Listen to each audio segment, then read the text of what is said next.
Okay, so welcome to this next video in which we are discussing tertiary lymphoid organogenesis in chronic inflammation.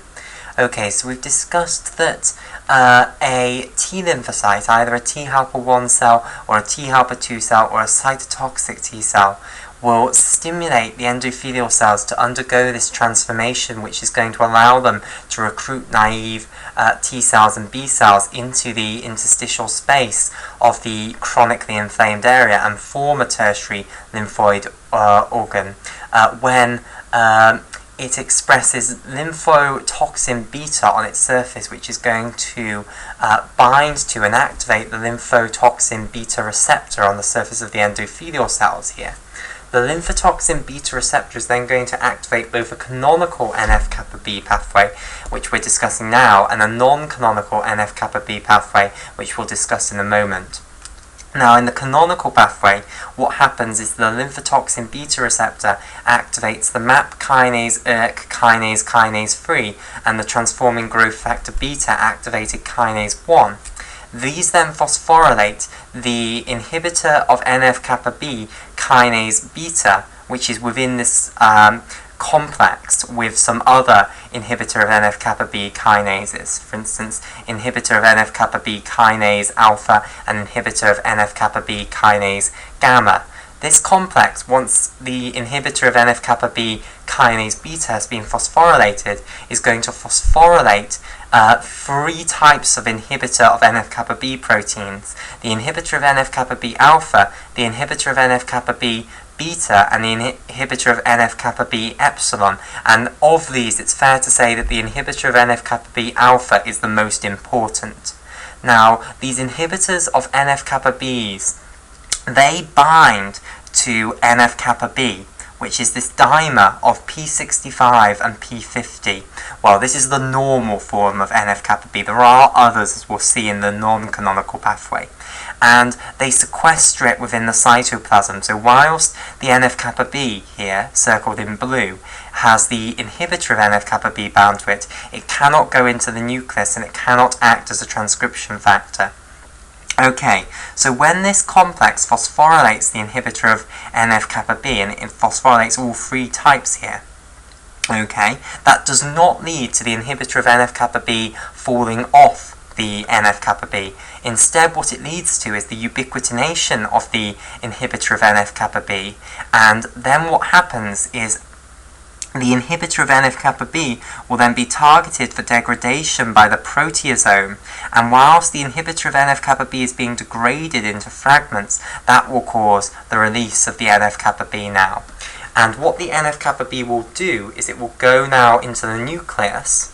Okay, so it will go into the nucleus here, so let's say this is the nucleus, and it's going to act as a transcription factor. So let me explain what a transcription factor is. So, in the nucleus of the cell you have DNA. So here is the DNA. Okay, now the DNA has genes upon it. So let's put a gene here.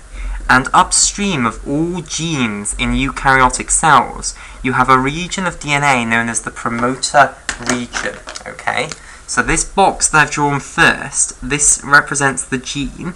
Okay, so this is a length of DNA, which if we actually make the protein corresponding to this length, will form a functional protein of some form. Okay, upstream of this we'll have a portion of DNA which isn't actually intended to be made into proteins. So you're not meant to transcribe this into mRNA and then actually translate that mRNA into a protein. So it's non-coding portion of DNA. It will just code for nonsense if you were to actually make the protein that corresponded to it. And it's known as the promoter region. And its role isn't in actually making protein, but in controlling the expression of the downstream gene. So this blue box is the promoter region. Okay, so as I say, in eukaryotic cells, for every single gene, you have one of these promoter regions upstream of it. Okay, now how does this promoter region control how much gene product for each gene that for this gene that you actually produce? Well, the way it does that is, if you think about how we're actually going to make this gene product, what you have to do is you have to have RNA polymerase coming and binding with the DNA and working its way along the DNA and synthesizing a complementary piece of mRNA to the coding strand of the DNA. That piece of mRNA then has to leave the nucleus and it has to be translated by the ribosome into a protein, basically. Okay, so the promoter region is the point where the RNA polymerase binds and then starts working along the DNA, basically. So, if the promoter region has a high affinity for binding RNA polymerase, then it will regularly bind to RNA polymerase, and therefore you will get a large synthesis of mRNA for this gene. Okay, that will lead to you producing a large amount of protein because this large amount of mRNA will all be translated to make a large amount of protein. Whereas, if the promoter region has a very low affinity for binding RNA polymerase, then you will very rarely get RNA polymerase binding to the promoter region, which means that you'll very rarely get the transcription of this gene into a strand of mRNA, which means you won't produce that much mRNA, which means you won't get that much protein. Now, a transcription factor is a molecule which will bind to the promoter region upstream of certain genes. So here it is. In orange, this is a transcription factor. And basically, it will alter the affinity of the promoter region for binding to the RNA polymerase. So you can have transcription factors which will increase the affinity of RNA polymerase binding to that promoter region, and therefore will increase the expression of that gene because RNA polymerase will now bind more often and you'll get more mRNA being produced and therefore more protein. Or you can have transcription factors which repress the expression of the gene and they're going to reduce the affinity of the interaction between the RNA polymerase and the promoter region, and therefore you'll get the RNA polymerase binding less often, and therefore you'll get less mRNA being produced and therefore less protein being produced. Okay, so you can have enhancer transcription factors which increase expression, and also repressor transcription factors which decrease the expression of the gene. So this is what NF-kappa B is going to do. It's going to go and bind to the promoter regions upstream of certain genes and increase their expression.